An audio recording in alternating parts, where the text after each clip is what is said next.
ప్రార్థన చేసుకుని రాత్రికాలపు కుటుంబ ప్రార్థన మనం ప్రారంభించుకుందాం. ఈ రాత్రికాల సమయంలో యెషయా గ్రంథము 38వ అధ్యాయాన్ని నేడు బైబిల్ పఠనంగా లేఖన భాగాల్ని చదువుకుంటూ దేవుని స్తుతించి మహింపరిచి గనపరుచుకునేటువంటి పనిలో మనందరం ముందుకు కొనసాగుదాం. మరి యొక్క సమయంలో ప్రార్థన చేసుకుని నేటి కుటుంబ ప్రార్థన మనం ప్రారంభించుకుందాం. మోషేబాబు ప్రార్థన. మహాగణుడమైన మహోన్నతుడ, మా ప్రియ పరకృప తండ్రి, మీ ఘనమైన శ్రేష్టమైన ఉన్నతమైన నామానికే వేలాది వందనాలు, స్తుతులు, స్తోత్రాలు చేసిన తండ్రి. ఈ రాత్రికాల సమృద్ధిని వేగురమని తండ్రి, మీ సన్నిధి భాగాలను అనుగ్రహించండి. మీకు అన్నగానే తండ్రి, ఇదిగోండి తండ్రి, మీ మనల పునరుద్ధాన దినములో తండ్రి, ఇడిగా తండ్రి ఉదయకాల సమయంలో తండ్రి ఆరాధన ముగించుకునే తండ్రి, మధ్యాహ్న కాల సమయంలో తండ్రి మాకు చక్కని విశ్వాసం ఇచ్చడం మీకు అన్నగానే తండ్రి. మరి ఈ రాత్రికాల సమయంలో తండ్రి మీ సన్నిధి భాగ్యాన్ని ఇచ్చడానికి మీకు అన్నగానే తండ్రి. ఇటుగా తండ్రి ఈ రాత్రికాల సమయంలో తండ్రి వాక్యం చదువుకుంటూ మాకు తెలివి జ్ఞానాన్ని అనుగ్రహించి మనం వేడుకున్నాం తండ్రి. యెషయా గ్రంథం తండ్రి 38వ అధ్యాయం చదువుతుండగా మాకు తెలివి జ్ఞానాన్ని ప్రసాదించమని వేడుకున్నాం తండ్రి. ఈ చిన్న పనుల తప్పు పొరపాలను శ్రమించమని వేడుకున్నాడు. యేసుక్రీస్తు నామములో వేడుకున్నాం మా పరమ తండ్రి. ఆమేన్. ఆమేన్. జై తల్లి ప్రార్థన. మౌనంగా పడుతుంది నీకు అన్నమైన శ్రోత్రిగా తండ్రి. ఈ రాత్రికాల సమయంలో తండ్రి వేగరమే తండ్రి మీ సన్నిధిలో కూడికలు వచ్చింది అంతమైన తండ్రి. ఉదయకాల సమయంలో తండ్రి మీ సన్నిధికి వెళ్ళి బాగ్నిచ్చికందుకు అంత ఉన్నది తండ్రి. ఉదయకాల సమయంలో తండ్రి మీరు కింద కాచుకోనికి అంత ఉన్నది తండ్రి. నీ మనన పర్వతం తండ్రిలో తండ్రి ఉదయకాల సమయంలో మమ్మల్ని శ్రేష్గా చేసింది అంత ఉన్నది తండ్రి. ఈ రాత్రికాల సమయంలో తండ్రి యెషయా గ్రంథం 38వ అధ్యాయం చదువుతుండగా సొమ్ము కానీ తండ్రి విత్తబడవాకు తండ్రి మా రోజు వరకు రాసుకుని చేయండి తండ్రి. ఈ రైబిక్స్ మేము మీ బిడ్డలందరినీ దీవించారు, కాయను ఆరోగ్యాన్ని తెచ్చి ఈ ప్రార్థన తప్పకుండా క్షమించి ఈ ప్రార్థన యేసుక్రీస్తు నామములో అడుగుతున్న ప్రార్థన. ఆమేన్. ఆమేన్. ఏమో ప్రార్థన చేసుకుందాం. మహాగణుడైన మా తండ్రి, మహోన్నతుడైన మా దేవ, పరిశుద్ధుడైన తండ్రి, మీ ప్రేమ కలిగిన నామానికి కృప కలిగిన నామానికి కృతజ్ఞతలు తండ్రి. దేవా, ఈ రాత్రికాల సమయంలో వేగురమే మీ సన్నిధి భాగ్యాన్ని అనుగ్రహించినందుకే కృతజ్ఞతలు తండ్రి. అలాగే ప్రభు ఈ యొక్క సమయంలో ప్రార్థించిన ఇరువురు బిడ్డలను దీవించండి. అలాగే తండ్రి మరి రాత్రికాల సమయంలో జరగబోతున్నటువంటి నాయన ఈ కుటుంబపు ప్రార్థనలో మీ సన్నిధి భాగ్యాన్ని మీ సన్నిధి కాంతులను యెషయా గ్రంథం 38వ అధ్యాయం ద్వారాగా మీరు మాకు అనుగ్రహించిన మీ పరలోకపు ప్రేమకి కృతజ్ఞతలు తండ్రి. మరి యొక్క సమయంలో 38వ అధ్యాయాన్ని నేడు బైబిల్ పఠనంగా లేఖన భాగాలుగా చదవడానికి, నేర్చుకోవడానికి, వినడానికి, తెలుసుకొనడానికి సిద్ధపడుతుండగా మీ యొక్క పరిశుద్ధాత్మను మాకు కాపుదలగా అనుగ్రహించి చక్కటి విషయాలు మీరు మాకు అనుగ్రహించమని, అందించమని, నేర్పించమని వేడుకుంటున్నాం తండ్రి. అలాగే ప్రభా ఈ రాత్రికాల సమయంలో మీరు మమ్మల్ని ప్రేమించి ఇచ్చినటువంటి స్థానిక సంఘాలను ఓదురును బట్టి, వైఎస్ఆర్ నగర్ని బట్టి మీకు కృతజ్ఞతలు తండ్రి. మరి ఈ రోజునైనా తండ్రి నీ బిడ్డలందరూ నాయన చక్కటి రీతిలోనైనా మిమ్మల్ని ఆరాధించుకుని ప్రభావ మిమ్మల్ని మహింపరుచుకుని తండ్రి ఈ దినములోనైనా మీ సహాయాన్ని పొందుకున్నటువంటి కుటుంబాలను బిడ్డలను దీవించండి, ఆశీర్వదించండి. మరి ఆయన ఈరోజు విన్నటువంటి వర్తమానం ద్వారాగా ఈ వారం అంతా నీ బిడ్డలు నడిపింపబడడానికి సహాయాలు తెచ్చండి ప్రభావ. నీ బిడ్డలు చేస్తున్నటువంటి పనుల్లోనూ ప్రయాణాల్లోనూ మీ తోడును మీ యొక్క సహాయాన్ని వారికి అనుగ్రహించండి తండ్రి. నీ బిడ్డలోనైనా ఎవరైతే తండ్రి మీ మీద ఆనుకుని ఆధారపడి భయభక్తులు కలిగి తండ్రి జీవిస్తూ ప్రభావ మీ సన్నిధిలో ముందుకు వెళ్తున్నారో వారిని వారి కుటుంబాలను దీవించి ఆశీర్వదించమని, అలాగే తండ్రి మరి సేవకుల కుటుంబాలను, పెద్దల కుటుంబాలను, పరిచారకుల కుటుంబాలను దీవించి ఆశీర్వదించి కాచి కాపాడమని వేడుకుంటూ తండ్రి రాత్రికాల సమయంలో జరగబోతున్న పరిచర్య నాయన మీకు మహిమకరంగా, మాకు దీవెనకరంగా, ఆశీర్వాదకరంగా మీరు జరిగించమని, నడిపించమని మా రక్షకుడైన యేసుక్రీస్తు వారి నామములో ఈ ప్రార్థన మీకు సమర్పిస్తున్నాము తండ్రి. ఆమేన్. రైట్, మంచిదైనా మరి యొక్క సమయంలో యెషయా గ్రంథం 38వ అధ్యాయాన్ని బైబిల్ పఠనంగా లేఖన భాగాలు చదువుకుంటూ మనం అందరం ముందుకు వెళ్ళిపోదాం. ఆ దినములలో హిజ్కియాకు మరణకరమైన రోగము కలగగా ఆమోజు కుమారుడైన యెషయా అతని యొద్దకు వచ్చి నీవు మరణమవుచున్నావు, బ్రతకవు గనక నీవు నీ ఇల్లును చక్కబెట్టుకోమని యెహోవా సెలవిచ్చుచున్నాడని చెప్పగా అని చెప్పగా అతడు తన ముఖమును అతడు తన ముఖమును గోడ తట్టు త్రిప్పుకుని గోడ తట్టు తిప్పుకుని యెహోవా యెహోవా యథార్థ హృదయుడనై యథార్థ హృదయుడై సత్యముతో సత్యముతో నీ సన్నిధిని నీ సన్నిధిని నేనెట్లు నడుచుకుంటునో నేను ఎట్లు నడుచుకుంటున్నా నీ దృష్టికి అనుకూలముగా నీ దృష్టికి అనుకూలముగా సమస్తమును సమస్తమును నేనెట్లు జరిగించుతునో నేను ఎట్లు జరిగించుదును కృపతో జ్ఞాపకం చేసుకోమని ప్రభుతో జ్ఞాపకం చేసుకోమని హిజ్కియా హిజ్కియా కన్నీళ్లు విడిచుచు కన్నీళ్లు విడుచుచు యెహోవాను ప్రార్థింపగా యెహోవాను ప్రార్థింపగా యెహోవా యెహోవా యెషయాకు ప్రత్యక్షమై యెషయాకు ప్రత్యక్షమై ఎలాగూ సెలవిచ్చెను ఇలాగు సెలవిచ్చెను నీవు తిరిగి నీవు తిరిగి హిజ్కియా యొద్దకు పోయి హిజ్కియా యొద్దకు పోయి అతనితో ఇట్లనుము అతనితో ఇట్లనము నీ పితరుడైన దావీదునకు దేవుడైన నీ పితరులకు దావీదు దేవుడైన యెహోవా నీకు సెలవిచ్చినదేమనగా యెహోవా సెలవిచ్చినది ఏమనగా నీవు కన్నీళ్లు విడిచుట చూసి తిని నీవు కన్నీళ్లు విడిచిగా చూసి తిని నీ ప్రార్థన నేను అంగీకరించి తిని నీ ప్రార్థన నేను అంగీకరించి తిని ఇంకా 15 సంవత్సరముల ఆయుష్ నీకు ఇచ్చేదను ఇంకా 15 సంవత్సరాల ఆయుష్ని ఇచ్చేదను మరియు ఈ పట్టణమును మరి ఈ పట్టణమును నేను కాపాడుచు నేను కాపాడుచు నిన్నును నిన్నును ఈ పట్టణమును ఈ పట్టణమును అశ్షూరు రాజు చేతిలో పడకుండా అశూరు రాజు చేతిలో పడకుండా విడిపించెదను విడిపించేదను యెహోవా యెహోవా తాను పలికిన మాట నెరవేర్చుననుటకు తాను పలికిన మాట నెరవేర్చుటకు ఇది యెహోవా వలన ఇది యెహోవా వలన కలిగిన సూచన కలిగిన సూచన ఆహాజు ఆహాజు ఎండ గడియ మీద ఎండ గడియ మీద సూర్యుని కాంతి చేత సూర్యుని కాంతి చేత దిగిన నీడ దిగిన నీడ మరలా 10 మెట్లు ఎక్కువ చేసేదను మరలా 10 మెట్లు ఎక్కువ చేసేదను అప్పుడు సూర్యకాంతి అప్పుడు సూర్యకాంతి దిగిన దినములో దిగిన దినములలో అది 10 మెట్లు మరలా ఎక్కిను అది మరలా 10 మెట్లు ఎక్కెను 9వ వచనం చదువుకుందాం యోధా రాజైన హిజ్కియా యూదా రాజైన హిజ్కియా రోగి అయి ఆరోగ్యము పొందిన తర్వాత ఆరోగ్యం పొందిన తరువాత అతడు రచించినది అతడు రచించినది ఆ, నా దినముల మధ్యాహ్న కాలమందు ఆ దినముల మధ్య కాలం నేను పాతాళమున నేను పాతాళమున పోవలసి వచ్చెను పోవలసి వచ్చెను నా ఆయుష్ శేషము నా ఆయుష్ శాస్త్రము పోగొట్టుకుని ఉన్నాను పోగొట్టుకుని ఉన్నాను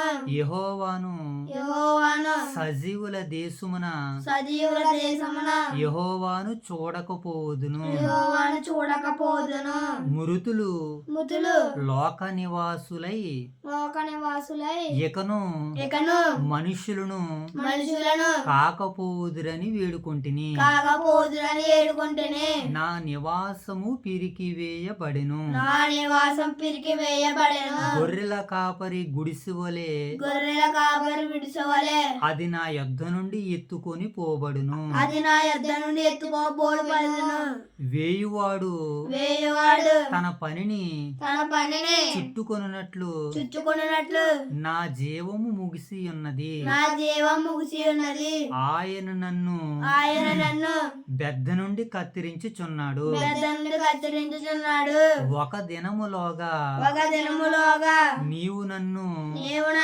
సమాప్తి చేసి ఉన్నావు సమాప్తి చేసి ఉన్నావు ఉదయం వరకు ఓర్చుకొంటిని ఉదయం వరకు ఓర్చుకుంటేనే సింహము ఎముకలను విరిచినట్లు సింహం వేలుకొని విడిచినట్లు నొప్పి చేత నా ఎముకలనన్నీయు నొప్పి చేత నా ఎముకలన్నీ విరవబడిను విరవబడెను ఒక్క దినములోనే నీవు నన్ను ఒక్క దినములోనే నీవు నన్ను సమాప్తి చేయుదువు సమాప్తి చేయదువు మంగళ కత్తి మంగళకత్తి పెట్టవలెను ఆ, నేను నేను కిచకిచలాడి తిని కిచకిచలాడి తిని గొవ్వవలే మూలిగి తిని గోవవలే మూలిగి తిని ఉన్నత స్థలముల తట్టు ఉన్నత స్థలముల తట్టు చూసి నా కన్ను క్షీణించెను నా కన్ను క్షీణించెను నాకు శ్రమ కలిగెను నాకు శ్రమ కలిగెను యెహోవా యెహోవా నా కొరకు పూటపడి ఉండుము. నా కొరకు పూటబడి ఉండుము. నేనేమందును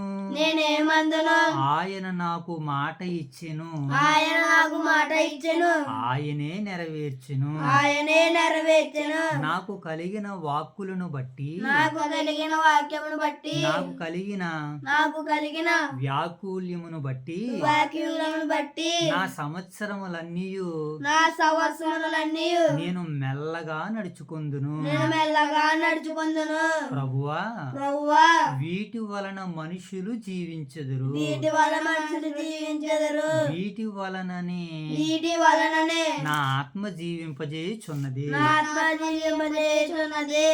ఎన్నో వచనము 17వ వచనం చదువు. నీవు నన్ను బాగు చేయుదువు, నీవు నన్ను బాగు చేయుదువు, నన్ను జీవింపజేయుదువు. నన్ను జీవింపజేయుదువు. మిక్కటమైన ఆయాసమును మిక్కటమైన ఆయాసమును నాకు నెమ్మది కలుగుటకు నాకు నెమ్మది కలుగుటకు కారణమాయెను. కారణమాయెను. నీ ప్రేమ చేత నా ప్రాణమును నీ ప్రేమ చేత నా ప్రాణమును నాశనమును గోతి నుండి విడిపించితివి. నాశనమును గోతి నుండి విడిపించితివి. నీవు వెనకతట్టు నా పాపములన్నీయు నువ్వు వెనకతట్టు నా పాపములన్నీ నీవు పారవేసితివి. నీవు పారవేసితివి. పాతాళమున నీకు స్తుతి కలగదు, పాతాళమున నీకు స్తుతి కలగదు, మృతి నీకు కృతజ్ఞతా స్తుతి చెల్లింపదు. మృతి నీకు స్తుతులు చెల్లించదు. సమాధిలోనికి దిగువారు సమాధిలోకి దిగువారు నీ సత్యమును ఆచరించరు. నీ సత్యమును ఆచరించరు.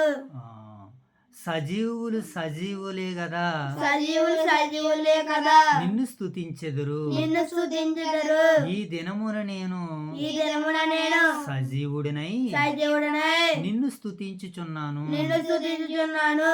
తండ్రులు కుమారులకు నీ సత్యమును తెలియజేతురు. తండ్రుల కుమారులకు సత్యము తెలియజేతురు. యెహోవా నన్ను రక్షించువాడు, యెహోవా నన్ను రక్షించువాడు. మన జీవిత దినములన్నీ మన జీవిత దినములన్నీ యెహోవా మందిరములో యెహోవా మందిరములో కంతి వాయిద్యములు వాయింతుము. కంతి వాయిద్యములు వాయిద్యము. మరియు యెషయా అంజూరపు పండ్ల ముద్ద తీసుకుని అంజూరు పండ్ల ముద్ద తీసుకుని ఆ పుండుకు కట్టెను. ఆ పుండ్లకు కట్టెను. అప్పుడు అతడు బాగుపడినని అప్పుడు అతడు బాగుపడినని చెప్పెను. మరియు హిజ్కియా నేను యెహోవా మందిరమునకు పోవుదుననుటకు నేను యెహోవా మందిరం పోవుటకు గురుతు ఏమిటని అడిగి ఉండెను. వినెను. దేవుడి యొక్క పరిశుద్ధ వాక్యాన్ని నేడు మన వినికుడిలో ఫలింపజేయను గాక. ఆమేన్. ఇంకా దేలంకెలా జరుపుకమ్మా. మరి ఇంతవరకు దేవుడు తన సహాయాన్ని నేటి వరకు మనకు అనుగ్రహించి మరి రాత్రికాల సమయంలో యెషయా గ్రంథం 38వ అధ్యాయం ద్వారాగా ఆయన చిత్తాన్ని, ఆయన యొక్క ఉద్దేశాన్ని మనకి తెలియపరుస్తుండగా మరి దేవుడు తన సహాయ సహకారాలు మనకు అనుగ్రహించును గాక. ఆమేన్. రైట్, మంచిది నాన్న. యెషయా గ్రంథం 38వ అధ్యాయ నేపథ్యాన్ని మనము జాగ్రత్తగా విని నేర్చుకుని తెలుసుకునేటువంటి ప్రయత్నాలు చేద్దాం. ఈ యెషయా గ్రంథం 38వ అధ్యాయంలో గత 36వ అధ్యాయంలో 37వ అధ్యాయంలో మనం విన్న వర్తమానం ఏంటంటే 36, 37 అధ్యాయాల్లో అశ్షూరు రాజు మరి యోధా వారి మీదకి దండెత్తి రావడము, అశ్షూరు వారి మీదకి అశ్షూరు వారు ఏం చేశారనైనా యోధా వారి మీదకి దండెత్తికి రావడము, యోధా వారి మీద వారి ఇష్టానుసారమైనటువంటి ప్రేరేపణలను ప్రేలి సవాలు విసిరినటువంటి రబ్షాకే, అలాగే అశ్షూరు సైన్యాలు మరి ఏ రీతిగా దాడి చేయడానికి వచ్చినాయో దాడి చేయడానికి వచ్చినటువంటి వారు ఏమీ చేయలేకపోయారు అని మనము 36, 37 అధ్యాయాల యొక్క సందర్భాలను మనం విన్నాం ఏనా. అయితే ఈ 36, 37 అధ్యాయాల్లో మరి శత్రువు దాడి చేయడానికి రావడము, హిజ్కియా దేవుని సన్నిధికి వెళ్ళి ప్రార్థన చేయడము, శత్రువు వెనకకి తిరిగి వెళ్ళిపోవడము, దాడి చేయడానికి వచ్చినటువంటి వారిని దేవుడు మొత్తడము, 2 లక్షల మంది చనిపోవడము సుమారుగా మనకి 37వ అధ్యాయంలో కనబడుతుంది. సుమారు 2 లక్షల మంది ఏమైపోయారంటే శవాలుగా మారిపోయారు, మృత కళేబరాలుగా మారిపోయారు. దాడి చేయడానికి వచ్చినటువంటి వీరే ఏమండి ఏమైపోయారు, వీళ్ళే చనిపోయారు. వచ్చినటువంటి రాజు మరలా తన దేశానికి తిరిగి వెళ్ళిపోయాడు. ఇలా ఇదంతా జరగడానికి గల కారణం ఏంటంటే, శత్రువు దాడి చేసినప్పుడు, శత్రువు సవాలు విసిరినప్పుడు వీళ్ళు ప్రార్థన చేశారు. దేవుని మీద ఆధారపడ్డారు గనుకనే వీరికి ఏమొచ్చింది? విజయం వచ్చింది.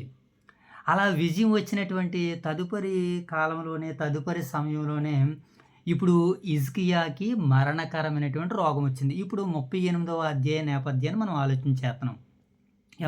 36, 37 అధ్యాయాలు శత్రువు యుద్ధానికి చేయడానికి వచ్చాడు. వీళ్ళందరూ కలిసి ప్రార్థన చేసి శత్రువుతో యుద్ధం చేయకుండానే విజయాన్ని వీళ్ళు పొందారు. అది దేవుడు చేసినటువంటి అద్భుత ఆశ్చర్య కార్యం. ఇది జరిగినటువంటి తర్వాత ఇప్పుడు హిజ్కియాకి ఏమొచ్చిందంటే మరణకరమైన రోగం వచ్చింది.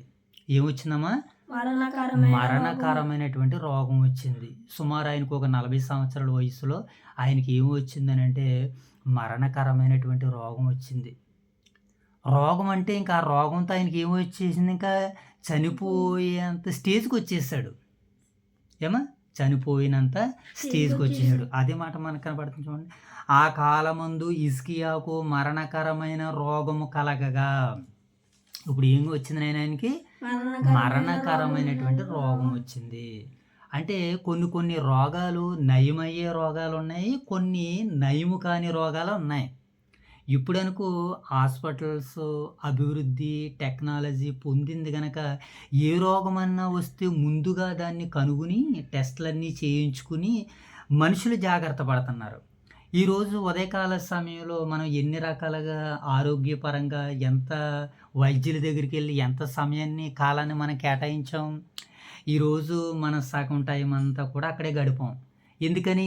ఆరోగ్య విషయాల మీద మనం శ్రద్ధ పెడితే బలహీనతకు ఉన్నటువంటి ఆ యొక్క సందర్భాన్ని బట్టి మోషేకి కొంత సమయాన్ని కొంత ధనాన్ని ఖర్చు చేయవలసి వచ్చింది. అలాగే నా విషయంలో సుమారు కొంత ధనాన్ని కేటాయించవలసి వచ్చింది, ఖర్చు చేయవలసి వచ్చింది. అంటే ఆరోగ్యపరంగా ఈరోజు మనం చాలా నలిగిపోయాం కదా. ఈరోజు దాన్ని బట్టి హిజ్కియా గారికి కూడా ఏమొచ్చిందనమాట? ఇప్పుడు మరణకరమైనటువంటి రోగం వచ్చింది. ఇప్పుడు మరణకరమైనటువంటి రోగం వచ్చినటువంటి ఆయన దగ్గరికి పలకరించడానికి ఎవరు వచ్చారంటే యెషయా గారు వచ్చారు. పలకరించడానికి రాలేదు కానీ దేవుడే పంపించాడు ఆయన్ని. ఇప్పుడు యెషయా గారు ఎప్పుడైతే ప్రవక్త గారు రాజుగారి దగ్గరికి వచ్చాడో ఈయనకు ఒక ఆలోచన వచ్చి ఉంటుంది. పోల్నే బాగానే వచ్చాడు కదా, నాకు రోగంగా నయమవుతుందేమో, నన్ను బాగు చేస్తాడేమో అని అనుకున్నాడు. ప్రవక్తగా వైద్యుడిగా నా దగ్గరిగానే వచ్చాడేమో అనుకున్నాడు. వచ్చిన ఆయన ఏమని చెప్తున్నాడు? హిజ్కియా, నువ్వు మరణం అయిపోతున్నావు కనుక నీ ఇల్లు చక్క పెట్టుకోమని యెహోవా సెలవిచ్చాడని చెప్తున్నాడు. ఆయన వచ్చి ఏమని చెప్తున్నాడు చూడ మాట చదువుతూ మరొకసారి 2వ వచనం. ఆమోజు కుమారుడైన యెషయా అతని యొద్దకు వచ్చి, నీవు మరణమనుచున్నావు, బ్రతకవు గనక నీ ఇల్లు చక్కబెట్టుకోమని యెహోవా సెలవిచ్చుచున్నాడని చెప్పగా, ఇప్పుడు వచ్చినటువంటి ఆయన ఏం చేయాలి? బాబు నీ రోగం తగ్గుతుంది, నువ్వు బ్రతుకుతావు అని చెప్పాలి. అంతేనా? ఇప్పుడు హాస్పిటల్లో ఉన్న వారి దగ్గరికి మనం వెళ్తాం. మనం వెళ్ళిన తర్వాత ఏమని చెప్తాం వారిని చూసి? నువ్వు ఆనాకుల్లాగా చచ్చిపోయేలా ఉన్నావమ్మా, నువ్వు రేపుల్లోగా చనిపోయేలా ఉన్నావురా బాబు అని అంటాం హాస్పిటల్ వాళ్ళ దగ్గరికి వెళ్ళి. కానీ ఇక్కడ ప్రవక్త వచ్చి చెప్పాడు, యెషయా దేవుని ప్రతినిధి ఆయన. ఎవరమ్మా? దేవుని ప్రతినిధి వచ్చి చెప్పాడు. ఏమని? యెషయా, నువ్వు చనిపోతున్నావు, నువ్వు ఇక బ్రతకవు, నీ ఇల్లు చక్కబెట్టుకోమని యెహోవా సెలవిచ్చుచున్నాడు, దేవుడే చెప్పేశాడు అన్నాడు. అప్పుడు ఎమ్మటనే ఈయనకి కోపం రాలేదు. నన్ను ఎలాగంటావా అని యెషయా మీద కోపం రేపించుకోలేదు. దీన మనసుతో ఏం చేశాడనంటే, వెరీ గుడ్, తన ముఖాన్ని గోడ తట్టు త్రిప్పుకుని, వెరీ గుడ్ మోషే బాబు, చాలా వందనాలు నీకేనా. తన ముఖాన్ని ఏం చేశాడు? యెషయా వైపు చూడలేకపోయాడు. ఎందుకనంటే దేవుని వాక్కు అది. ఈరోజు కూడా మనము దేవునికి వ్యతిరేకంగా బ్రతుకుతున్నప్పుడు, సేవకుడి ద్వారాగా మనతో మాట్లాడుతున్నప్పుడు సేవకుని ముఖాన్ని కూడా మనం చూడలేము. ఆ ముఖాన్ని చూసే ధైర్యం మనకు రాదు. కారణం ఏంటో తెలుసా? ఆ అపరాధాలు, ఆ తప్పులు మనల్ని వేలెత్తి చూపిస్తూ ఉంటుంటాయి. అదే మాట, నువ్వు మంచి పని చేసిన ఎడల తల ఎత్తుకొనవా అన్నాడు కయ్యనుతో తండ్రి అయినటువంటి దేవుడు. మనము కూడా సత్క్రియ చేస్తే, అనగా పాపాన్ని వదిలితే, పరిశుద్ధంగా మనం జీవిస్తే తల ఎత్తుకుని సేవకులు మాట్లాడుతున్నప్పుడు ధైర్యంగా వారి ముఖాల్లోనికి ముఖమెట్టి మనం చూడగలం. అలాగే ఇక్కడ యెషయా ఎప్పుడైతే ఈ మాట చెప్పాడో అతని ముఖాన్ని చూడలేకపోయాడు. కారణం ఏంటో తెలుసా? ముఖము బాధ. గోడతోటి తిప్పుకున్నాడు. ఒక పక్షాన మాట్లాడుకోవాలంటే బాధతో, వేదనతో, దిగులుతో. ఎందుకనంటే మరణకరమైన రోగంతో ఉన్నాను కదా! నన్ను బాగు చేస్తాడనుకుని నేననుకుంటే నన్నే నేను చనిపోతాను, నిన్ను తీసుకొని పోతాను అంటున్నాడేంటని ఒక బాధతో హిజ్కియా ఏం చేశాడంటే గో హిజ్కియా తన ముఖమును గోడ తట్టు తిప్పుకొని యెహోవా అని ప్రార్థన మొదలెట్టాడనమాట. ఏం చేస్తున్నాడాయన? యెహోవా యథార్థ హృదయము గలవాడినై సత్యముతో నీ సన్నిధిలో ఎలాగ నడుచుకుంటినో. ఏం చేశాడట నాయన మోషే బాబు ఆయన? యథార్థ హృదయముతో సత్యముతో నీ సన్నిధిలో నేను ఎలాగూ నడుచుకుంటునో. ఒక్కసారి కృపతో దయతో నన్ను జ్ఞాపకం చేసుకోమంటున్నాడు. ఏం చేస్తున్నాడు ఆయన? కృపతో దయతో నన్ను జ్ఞాపకం చేసుకును. నేను నీ దృష్టికి అనుకూలముగా సమస్తమును ఎలా జరిగించుతును అంటున్నాడు. నేను ఎలా నడుచుకున్నానో సమస్తమును నీ దృష్టికి అనుకూలముగా నేను ఎలాగా ప్రవర్తించానో కృపతో దయతో జ్ఞాపకం చేసుకోమని కన్నీళ్లు విడిచుచు దేవునికి ప్రార్థన చేశాడు. చూసారా మోషే బాబు? మనం కూడా ఏమండి ఏం చేశాడంటే కన్నీళ్లు విడిచుచు ప్రార్థన చేశాడు అని వ్రాయబడింది. కృపతో దయతో నన్ను జ్ఞాపకం చేసుకోమని హిజ్కియా కన్నీళ్లు విడిచుచు యెహోవాను ప్రార్థింపగా. ఎప్పుడైతే దేవుణ్ణి ప్రార్థించాడో ఎమ్మటనే దేవుడు ఏం చేశాడు తెలుసా? యెహోవా ఎమ్మటనే ఏం చేశాడంటే యెహోవాకు యెషయాకు ప్రత్యక్షమై ఎలాగో సెలవిచ్చును, నీవు తిరిగి వెళ్ళి. ఏమని చెప్తున్నాడు దేవుడు? నీవు తిరిగి వెళ్ళి. తిరిగి వెళ్తాం ఏంటి? ఎక్కడికి వెళ్ళాలని ఏం ప్రశ్నించలేదు. ఎక్కడికైతే పంపానో మరలా అక్కడికి నువ్వు తిరిగి వెళ్ళాలి.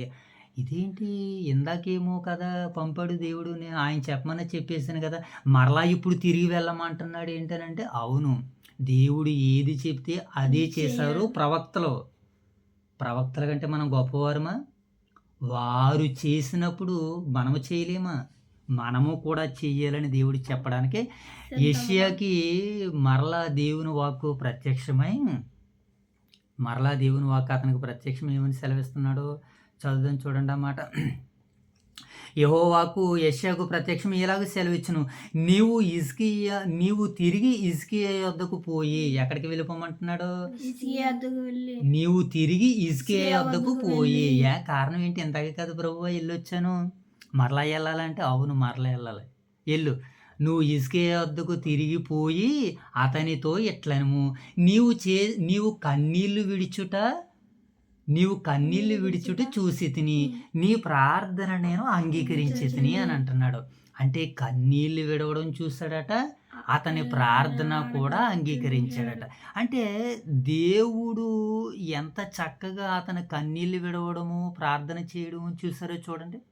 అతనికి ఉన్నటువంటి రోగ స్థితిలో, అతనికి ఉన్నటువంటి ఆ బాధ స్థితిలో ఏ వ్యక్తులైనా ఏం చేస్తారనంటే తాత్కాలిక ఉపశమనాన్ని, తాత్కాలిక సంతోషాన్ని పొందడానికి ప్రయత్నాలు చేస్తారు. కానీ ఈ రాజు ఎడమకు కానీ కుడికి కానీ తిరగలేదు. ఏది ఎదురైనా సరే, ఎలాంటిది తనకి పరిస్థితి ఎదురైనా సరే అది దైవికంగా ఎదుర్కొన్నాడు ఆయన.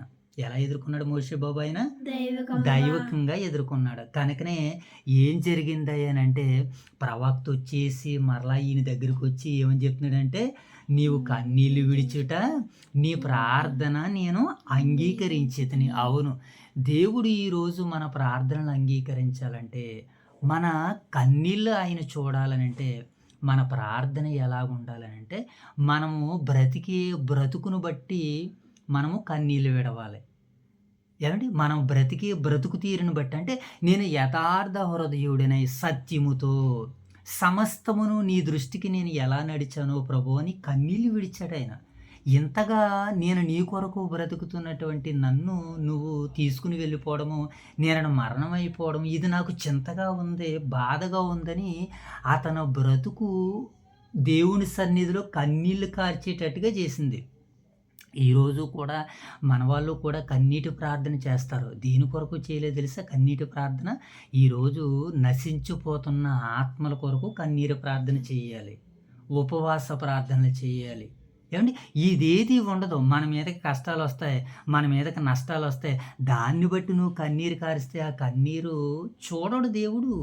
ఆ కన్నీరుని దేవుడు లెక్కించడు దేవుడు. దేవుడు నీ కన్నీటిని లెక్కించాలంటే నీ ప్రార్థన ఆత్మల కొరకై ఉండాలి. ఇతరుల రక్షణ కొరకై ఉండాలి. ఇక లోతుల్లోనికి వెళ్తే చాలా విషయాలు మనకి బయటకొస్తాయి కానీ మోషే బాబు, ఇప్పుడు ప్రస్తుతం ఉన్నటువంటి సందర్భాన్ని బట్టి చూస్తే ఆయన హిజ్కియా కన్నీటిని చూశాడు. ఆయన ఏం చేశాడట, ఆయన ప్రార్థన నేను అంగీకరించాను గనక నువ్వు అతని దగ్గరికి పోయి ఎలాగ చెప్పగానే ఏమంటే చూడండి, ఇతను ప్రార్థన చేయగానే మరలా తిరిగి యెషయా గారు వచ్చాడు అని అంటే ఆయన బ్రతుకు విధానం ఎంత గొప్పగా ఉందనంటే తండ్రిని తలపించే, తండ్రిని మరిపించేదిగా ఉందన్నమాట. ఇప్పుడు మీకు ఏదైనా బాధ వచ్చిందనుకోండి, మీకు ఏదైనా కష్టం వచ్చిందనుకో, డాడీ ఎలా ఉందని నాకు ఫోన్ చేశారనుకో, నేను ఇమీడియట్లీ మీ దగ్గరికి వచ్చేటట్టుగా ఉండాలి. అలా ఉండాలి మీ పిల్లల ప్రవర్తన. మీ అమ్మకు ఫోన్ చేసినా, నాకు ఫోన్ చేసినా నేను ఇమీడియట్లీ స్పందించేటట్టుగా ఉండాలి. అది బిడ్డలు బ్రతికే విధానం మీద బట్టి ఆధారపడి ఉంటుంది. కొంతమంది తండ్రులు అంటూ ఉంటారు, ఏమండి మా వాడు ఫోన్ చేయరు కానీ నేను ఎలా చేస్తానండి అలా చేస్తాను. కారణం ఏంటంటే ఆ బిడ్డల మధ్య బంధం ప్రేమంత విలువగా కనపడుతూ ఉంటుంది. అలాగే ఇప్పుడు దేవునికి మనకి మధ్య బంధం కూడా అంత గొప్పగా ఉండాలి. మన మన మన ప్రార్థన మన కన్నింటిని ఆయన చూడాలి అని అంటే నిరంతరం ఆయనతో సంబంధం మనకు కలిగి ఉండాలి. అలాగే హిజ్కియా దేవునితో సంబంధాన్ని కలిగి ఉన్నాడు. అందుకని ఇమీడియట్లీ ఇప్పుడు ఎవరిని పంపించేశాడు, మరలా యెషయాని పంపించేశాడు. నేను అతని ప్రార్థనను అంగీకరించాను, అతని కన్నీళ్ళు విడిచి చూశాను కనుక నీ పితరులకు దేవుడైన నీ సేవకుడైన దావీదును అని అంటున్నాడు. చూడు ఆ మంచి మాటను మనం చూద్దాం, కింద మాటను 5వ వచనం చదువుదాం. నీవు తిరిగిపోయి అతను ఇంకను అని అంటున్నాడు. చూడండి, నీవు కన్నీళ్ళు విడిచి చూసి ఇంకను నీకు 15 సంవత్సరముల ఆయుష్ నీకు ఇచ్చేదను, మరియు ఈ పట్టణమును నేను కాపాడుచు నేను దీనిని ఏం చేస్తానంటున్నాడో రక్షిస్తానంటున్నాడు. అతనితో ఎట్లను, నీ పితరుడైన దావీదునకు దేవుడైన యెహోవా సెలవిచ్చినది ఏమనగా, ఇప్పుడు ఒక ఆయన్ని జ్ఞాపకం చేశారు. ఎవరిని? నీ పితరుడైనటువంటి దావీదునకు దేవుడైన యెహోవా సెలవిచ్చినది ఏమనగా అని చెబుతూ, నేను నీ ప్రార్థన అంగీకరించి తిని నీవు కన్నీళ్ళు విడిచుడు చూసి తిని కనుక నీకు 15 సంవత్సరాల ఆయుష్ నేను నీకు ఇస్తున్నాను, నిన్ను కాపాడుతున్నాను, నీతో పాటు ఈ పట్టణాన్ని కూడా నేను కాపాడుకుంటాను. అలాగే నీకు నిన్నును ఈ పట్టణాన్ని అశ్షూరు రాజు చేతిలో పడకుండా నేను ఏం చేస్తానంటున్నాడు ఆయన. నేను ఆ పట్టణాలన్నిటినీ కూడా నిన్ను కూడా నేను కాపాడతాను కనుక నువ్వు ధైర్యంగా ఉండని ఎప్పుడైతే యెషయా ప్రవక్త వచ్చి దేవుని మాటలన్నిటినీ హిజ్కియా రాజుకి తెలియజేశాడో, హిజ్కియా రాజుకి ఇప్పుడు ఏమొచ్చింది, ఇప్పుడు ఆనందం వచ్చింది. ఇప్పుడు ఏమొచ్చింది, ఇప్పుడు సంతోషం వచ్చింది. కనుక ఈ సంతోషములో ఆనందంతో పరవశించిపోయి ఆయన దేవుడిని ఎలా స్తుతిస్తున్నాడో కింద భాగాల్లో రాయబడింది. ఇప్పుడు 9వ వచనం నుంచి సుమారు ఈ అధ్యాయం ముగింపు వరకు కూడా ఎన్నో వచనం 22వ వచనం దాకా 9 నుంచి 22 వచనాల వరకు కూడా ఆయన దేవుణ్ణి స్తుతించే విధానం మనకు కనపడుతుంది. ఎన్ని రకాలుగా ఎన్ని రీతిలుగా స్తుతించాడు అని అంటే, నేను చనిపోయి గోతికి వెళ్ళిపోవలసినటువంటి వాడును, నీవు నాకు ఆయువునిచ్చావు. నా దినముల మధ్యాహ్న కాలంలో నేను వెళ్ళిపోవలసినటువంటి వాడిని మరలా నీవు నాకు ఆయుష్నిచ్చావు, ఆరోగ్యాన్ని ఇచ్చావు అని దేవుణ్ణి స్తుతిస్తున్నాడు. ముగింపులో మరి యెషయా అంజూరపు పండ్లు ముద్ద తీసుకుని రాగానే చివరి మాటలో మనకు కనపడుతుంది, అప్పుడు అతడు బాగుపడదని చెప్పాను. మరియు హిజ్కియా మరియు యెషయా అంజూరపు పండ్ల ముద్ద తీసుకుని ఆ పుండుకు కట్టెను, అప్పుడు అతడు బాగుపడెను. ఏం జరిగింది? అంజూరపు పండ్ల ముద్ద తీసుకుని రాగానే హిజ్కియాకి ఎక్కడైతే గాయం అయిందో, రోగం అయ్యిందో, అంటే ఆయనకి ఈ వీపు వెనక భాగంలో ఆయనకి ఈ అరిచేయంత గాయం తగిలిందని, పుండి పడిందని కొంతమంది చరిత్రకారుల పండితుల యొక్క అభిప్రాయం. ఏమంటే ఈ అరిచేయంతంట ఆయన గాయం. ఇక చెయ్య కూడా పెట్టేయచ్చంట ఆ గాయంలో. అంతటి భయానకమైన, ప్రమాదకరమైనటువంటి రోగం వచ్చిందట.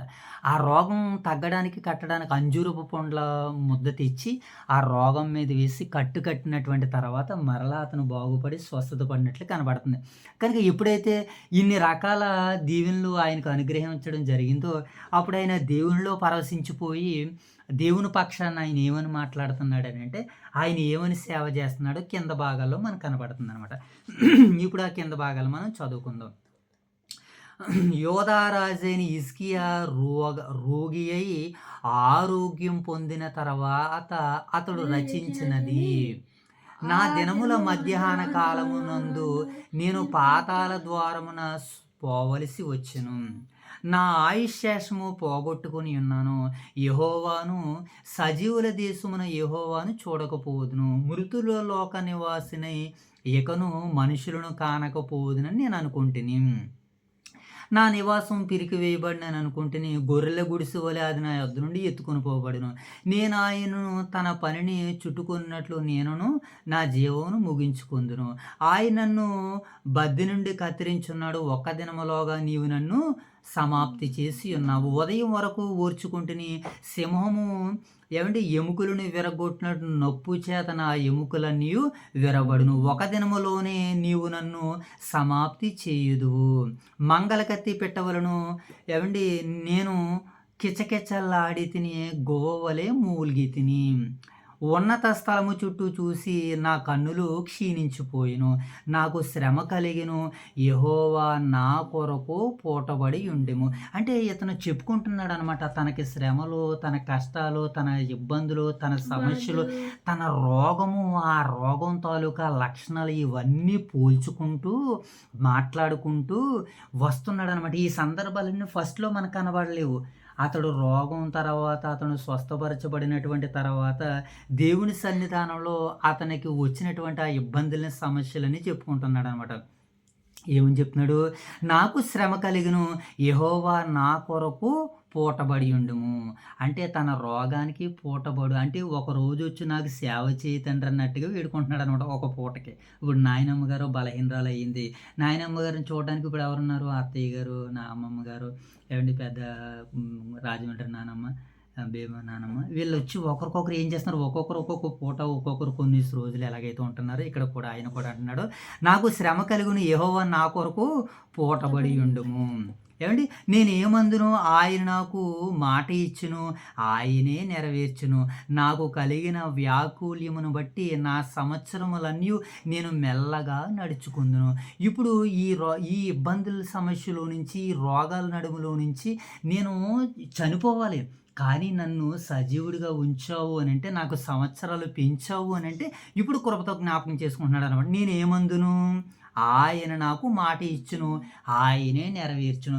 నాకు 15 సంవత్సరాల ఆయుష్ని ఇస్తానన్నాడు, ఆయనే ఆయుష్ని నెరవేర్చుకుంటాడని అంటున్నాడు. కింద ఇంకా నాకు కలిగిన వ్యాకుల్యమును బట్టి నా సంవత్సరములన్నీ నేను మెల్లగా ముందుగానే నిర్ణయం తీసుకున్నాడు. ఎందుకంటే యెహోవా ఇచ్చాడు కదా మరి 15 సంవత్సరాల్లో. ఆ 15 సంవత్సరాలు ఏమనుకుంటున్నాడు ఆయన?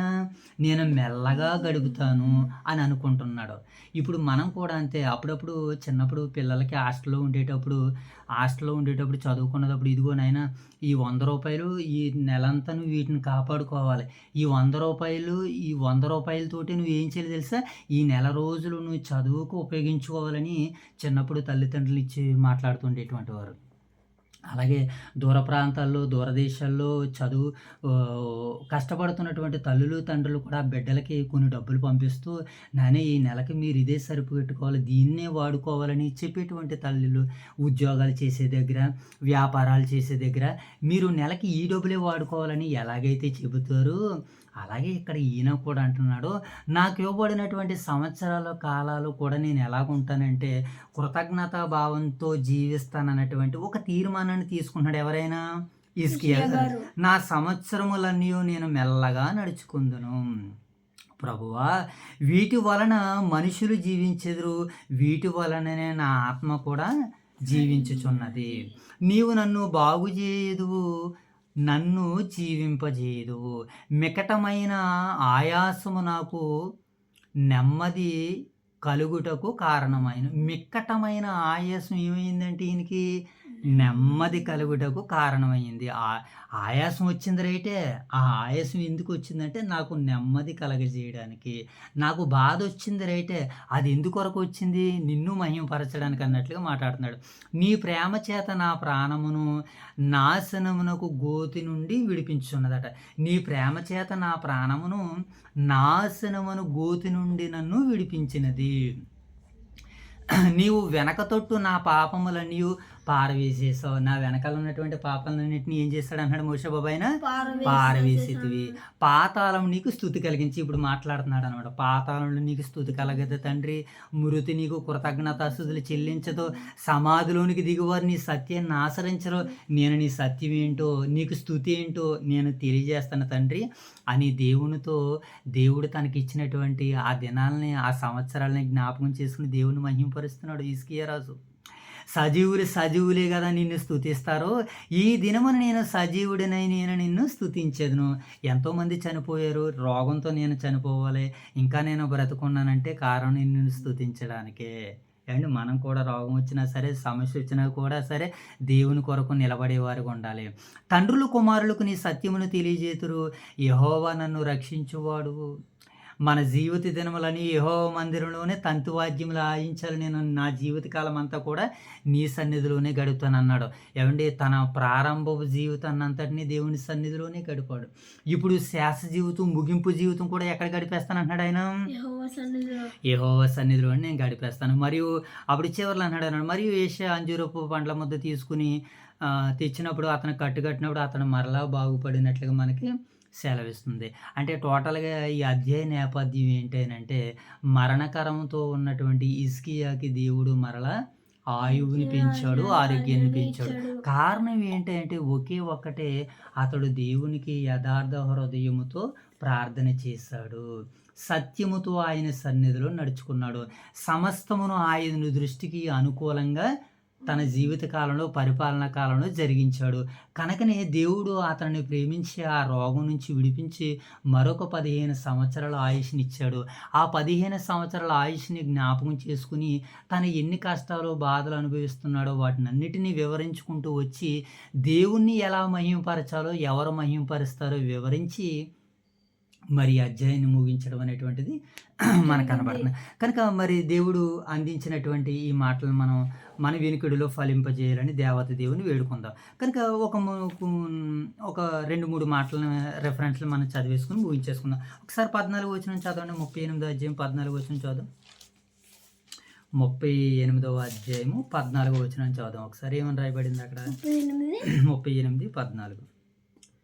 మంగళ కత్తి పెట్టవలే ఏమండి, నేను కిచకచలాడి తిని గోవలే మూలిగి తిని ఉన్నత స్థలములు తట్టు చూసి నా కన్నులు క్షీణించుచున్నవి అని అన్నాడు. ఒకసారి 34వ కీర్తన 4వ వచనం చదువు. ఒకసారి 34వ కీర్తన 4వ వచనం చదువు.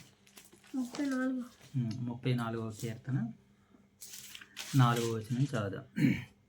ఏమని రాయబడింది అక్కడ? నేను యెహోవా యొద్ద విచారణ చేయగా ఆయన నాకు ఉత్తరం ఇచ్చాను.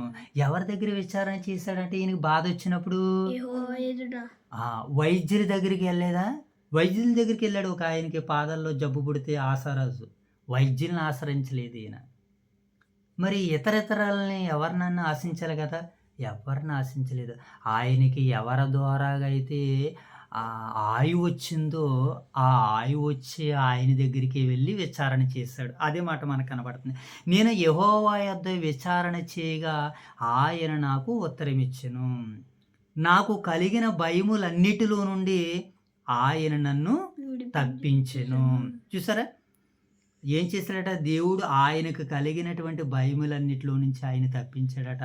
కారణం ఏంటంటే ఆయన యెహోవా యొద్ద విచారణ జరిపించాడు కనుక.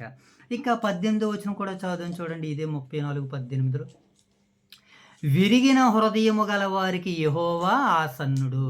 విరిగిన హృదయం గలవారికి దేవుడు ఎవరటమ్మా? ఆసన్నుడు. నలిగిన మనస్సు గలవారికి ఆయన రక్షించును. నలిగిన మనస్సు గలవారిని కూడా దేవుడు ఏం చేస్తాడట?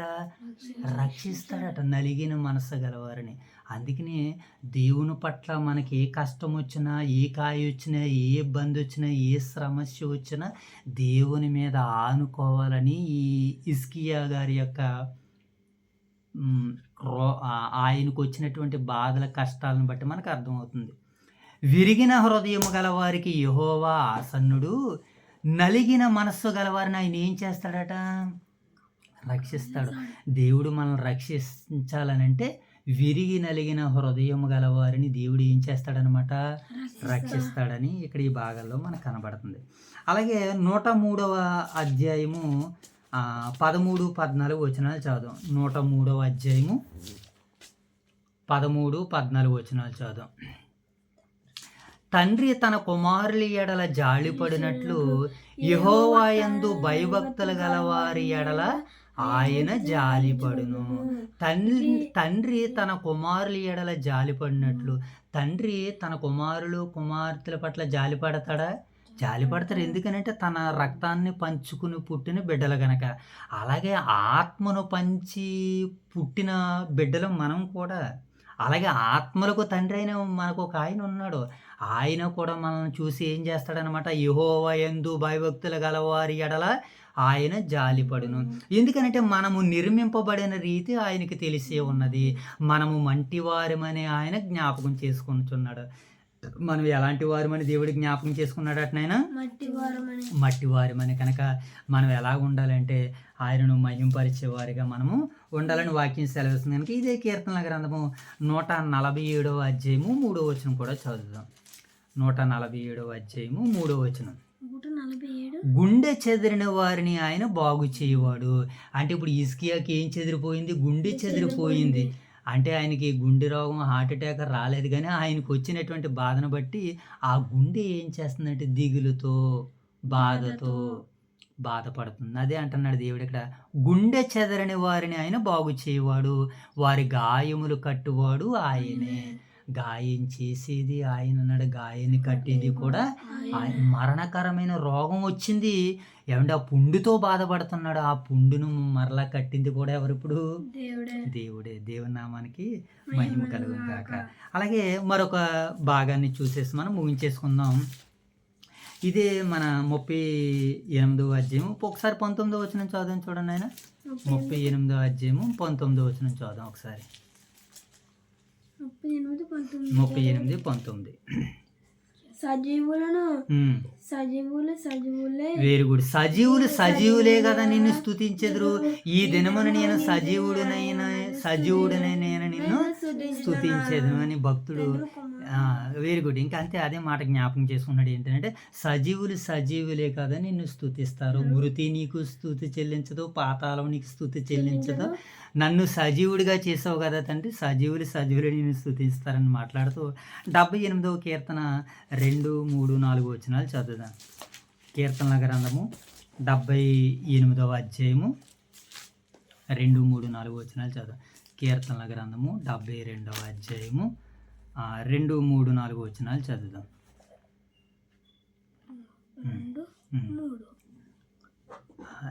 నీతిని బట్టి నీ ప్రజలకు న్యాయ విధులను బట్టి శ్రమనొందిన నీ వారిని అతడు న్యాయము తీర్చును.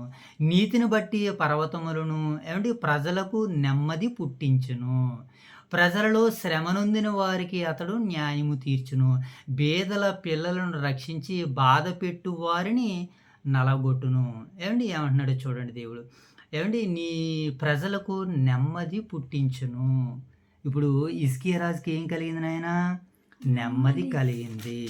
కనుక ఇలా ఇంకా దేవుని మాటలు మనం ఆలోచన చేస్తున్నప్పుడు ఇదే 78వ కీర్తన. ఒకసారి 78వ కీర్తన 2, 3, 4 వచనాలను చదవండి. 78వ కీర్తన 2, 3 వచనాలు. నేను నోరు తెరిచి ఉపమానము చెప్పేదను, పూర్వకాలపు గూఢవాక్యమును నేను తెలియజేసేదను. మాకు తెలిపిన సంగతులను మా పితరులు మాకు వివరించిన సంగతులను తెలిపెదము. యెహోవా స్తోత్రార్హుడు. ఆయన బలమును ఆయన చేసిన ఆశ్చర్య కార్యములను దాచకుండా వాటిని వారి పిల్లలకు మేము తెలియజెప్పేదము. కారణం ఏంటంటే సజీవులే కదా నిన్ను స్తుతించెదరని అంటే, ఈ సజీవులు ఏం చేస్తున్నారన్నమాట, మరొక తరానికి తమ బిడ్డలు అలా తరాలు మాట్లాడుకుంటూ వచ్చారు గనుకనే ఈ తరంలో, ఈ శకంలో దేవుని యొక్క మాటలు మనం వింటున్నాము, నేర్చుకుంటున్నాం, ఇతరులకి తెలియజేస్తున్నాం. కనుక సజీవులు ఆయన్ని ఏం చేస్తారనమాట, స్తుతిస్తారు. ఇదే కీర్తనల గ్రంథము 145 వచనం కూడా చదువుదాం. ఇదే కీర్తనల గ్రంథము 145 అధ్యాయము. ఇదే కీర్తనల గ్రంథము 145 అధ్యాయము 4 వచనం చదువుదాం. 4 వచనం. ఒక తరము వారు మరి ఒక తరము వారి ఎదుట నీ క్రియలను కొనియాడెదరు. ఒక తరము వారు మరి ఒక తరము వారి ఎదుట ఏం చేస్తారట, నీ క్రియలను కొనియాడుదురు, నీ పరాక్రమ క్రియలను తెలియజేసేదురు. కారణం ఏంటి, సజీవులుగా ఉన్నారు కనుక మనం దేవుని స్తుతించాలి. నాకు అది లేదు ఇది లేదు అనడం కాదు, నువ్వు సజీవుడుగా ఉన్నావు గనక ఆయన స్తుతించాలి. నీకు స్తుతించే విధానాన్ని బట్టి నీకేది అవసరమో దేవుడు దాన్ని సిద్ధం చేస్తాడు. ఒకవేళ నీకు రోగం అవసరం అనుకున్నాడు ఆయన రోగాన్ని పంపుతాడు. అంతేనా, నీకు రోగం అవసరం అనుకుంటే రోగాన్ని పంపుతాడు ఆయన. నీకు గాయం కట్టాలనుకున్నాడనుక ఆయన గాయం కడతాడు. గాయం కట్టాలంటే నీకు గాయం అవ్వాలి. అలాగే వాక్యాన్ని బట్టి మన హృదయాలు, మన శరీరాలు ఏమంటే గాయపరచబడాలి. అప్పుడు మెత్తని వాక్యం ద్వారాగా మరలా గాయాలని దేవుడు కడతాడు. మనకి ఏది అవసరమో అది పంపుతూనే ఉంటాడు కన్న తండ్రి. కనుక మనం ఏం చేయాలంటే దేవునికి అనుకూలంగా, దేవుని చిత్తానికి దగ్గరగా, ఆ రోజు హిజ్కియా, ఆ రోజు వీళ్ళందరూ ఎలాగైతే మరి బ్రతికి దేవుని చిత్తాన్ని నెరవేర్చారో, మరి మీరు నేను కూడా హిజ్కియా మీదకి కష్టకాలాలు ఎదురైనప్పుడు, రోగకాలం ఎదురైనప్పుడు, యుద్ధకాలం ఎదురైనప్పుడు దేవుని మీద ఆధారపడి ప్రార్థనే చేశాడు ఆయన. శత్రువు వచ్చినప్పుడు ఏం చేశాడు, కత్తట్టుకుని వెళ్ళి యుద్ధం చేస్తాను రారా అని అనలేదు. దేవుడు ఏం చెప్తాడా, ఆయన చిత్తం ఏదై ఉన్నదని ప్రార్థనలో జ్ఞాపకం చేసుకున్నాడు. ఆ ప్రార్థన విన్నప్పుడు ఏమంటే దేవుడు యెషయా ప్రవక్తను పంపించాడు. మన జీవితకాలంలో మన మీదకి వచ్చిన కొన్నింటిని కూడా మనం కూడా జయించాలంటే ఏం చేయాలంటే వాక్యం మీద, దేవుని మీద ఆధారపడాలి. అప్పుడు ఆయన తన మహిమ కొరకు ఏమండి మనల్ని, ఆయన చిత్తాన్ని నెరవేర్చడానికి దేవుడు మిమ్మల్ని నన్ను వాడుకుని మరి ఆయన ఒక మహిమ తెచ్చుకునేటట్టుగా దేవుడు జరిగించాలని వేడుకుంటూ, మరి ఇంతవరకు చక్కటి పరిచర్య ద్వారాగా ఆయన చిత్తాన్ని మనకు అనుగ్రహించిన పరలోకమందున్న కన్న తండ్రి కృతజ్ఞతాస్తుతులు తెలియజేసుకుంటూ ప్రార్థన చేసుకుని ఈ రాత్రికాల కుటుంబ ప్రార్థన ముగించుకుందాం. మోషబాబు ప్రార్థన. మహాగరుడమైన మహోన్నతుడ మా ప్రియ పరలోకపు మీ ఘనమైన ఉన్నతమైన శ్రేష్టమైన నామమునకే వేలాది వందనాలు. సూర్యుడు స్వాగతించమని తండ్రి, ఈ రాత్రి కాల్చమని వేగరమడుతండి, మీ సన్నిధి భాగ్యాన్ని అనుగ్రహించడం నీకు అన్నం అన్నతండి. ఈ రాత్రి కాల్చమని తండ్రి, వాకింగ్ చదువుకుని ఆ వాకింగ్ తండ్రి వేడి పెట్టి పెరగాను 60 ఎంతను 30 గాను 60 గాను 100 గాను ఫలింపు చేయమని వేడుకుంటున్నాం తండ్రి. ఈ కొద్దిపాటి ప్రార్థన మీ పాదాల శనగు చేరుకోమని యేసుక్రీస్తును వేడిన పరపతండి. ఆమేన్. జై తల్లి ప్రార్థన. మౌడత పతండి ఘనమైన శ్రీగతండి యశోగనంతుని 38 అధ్యాయం చదువుతుండగా సౌమ్యత ఎన్నికనిచ్చిందికి అంతమైనది వెత్తబడవుతుంది. మా హృదభాగం రాసులు చెందికి అంతమైనది రైవేసేసిన మీ బిడ్డలందరినీ దీవించాలి. కావి మార్గం చేసి ఈ ప్రార్థనలు తుప్పపురంలో క్షమించి ఈ ప్రార్థన వేసుకొచ్చిన ఆమేన్. ప్రార్థన చేసుకుందామా. మహాగణుడైన మా తండ్రి, మహోన్నతుడైన మా దేవ, పరిశుద్ధుడైన తండ్రి, మీ ప్రేమ కలిగిన నామానికే, కృప కలిగిన నామానికే కృతజ్ఞతలు తెలుపుకుంటూ తండ్రి, రాత్రికాల సమయంలో నాయన వేగురమే మీ సన్నిధి భాగ్యాన్ని అనుగ్రహించి మీ సన్నిధి కాంతులు మాపై ప్రకాశింపజేసి ప్రభావ, వాక్యంతో నాయన ఉదక స్నానం చేయించి ప్రభావ, మీ చిత్తానికి అనుగుణంగా నడిపించినందులకే, నేను మీ మాటలను వినిపించినందులకే, నేర్పించినందులకే నిండు మనసుతో కృతజ్ఞతాస్తుతులు చెల్లించుకుంటూ, హిజ్కియా రాజుగారి యొక్క జీవిత వృత్తాంతాన్ని మీరు మా మనసులో పెట్టారు, మా మదిలో ఉంచారు తండ్రి. శత్రువు దాడి చేసినప్పుడు నాయన మేము ఎలా స్పందించాలో, అలాగే నాయన రోగం వచ్చినప్పుడు నాయన మేము ఎలా స్పందించాలో నాయన, మేము స్పందించే విధానాన్ని బట్టే నాయన మీరు మమ్మల్ని ముందుకు నడిపిస్తారని తండ్రి. లేఖనాలను ఆధారం చేసుకుని ప్రభావ ఎంతసేపు వాక్యాన్ని నేర్చుకున్నాం తండ్రి. ఆ వాక్యం మా వినికిడిలో 30 60 100 ఫలింపజేయమని వేడుకుంటూ, అలాగే తండ్రి మరి మీరు మమ్మల్ని ప్రేమించి ఇచ్చినటువంటి స్థానిక సంఘాలని, సంఘ బిడ్డలను, వారి యొక్క కుటుంబాలను, దైవ సేవకుల కుటుంబాలను జ్ఞాపకం చేసుకున్నాం ప్రభావ. పేరున ప్రతి ఒక్కరిని దీవించి ఆశీర్వదించండి. అలాగేనైనా సంఘంలో మీ కొరకు బ్రతుకుతున్న వారి పట్ల తండ్రి శత్రువు ఏ రీతిగా అయితే దాడి చేస్తున్నారో ప్రభు, ఆ దాడిని ఏ రీతిగా ఎదుర్కోవాలో నీ బిడ్డలకు నాయన మెలకువలను అనుగ్రహించండి, తెలివిని అనుగ్రహించండి. అలాగే తండ్రి రోగం వచ్చినప్పుడు, వ్యాధులు వచ్చినప్పుడు ఎలా జీవించాలో, ఎలా బ్రతకాలో నాయన తండ్రి మరి సందేశం ద్వారా నీ బిడ్డలు బలపట్టుకు, స్థిరపడుటకు, మీలో నిలబట్టుకు మీ సహాయాలు అనుగ్రహించమని వేడుకుంటూ తండ్రి మరి ఎంతవరకు జరిగిన యొక్క పరిచయను దీవించమని, ఆశీర్వదించమని 2 సంఘాల బిడ్డలను, సేవకుల కుటుంబాలను మీ దయగల చేతులకు అప్పగించుకొనుచు మహిమ, ఘనత, ప్రభావాలు మీకు ఆరోపించుకుంటూ మా రక్షకుడైన యేసుక్రీస్తు వారి నామంలో ఈ ప్రార్థన మీకు సమర్పిస్తున్నాం తండ్రి. ఆమేన్. ఆమేన్. ఓకే.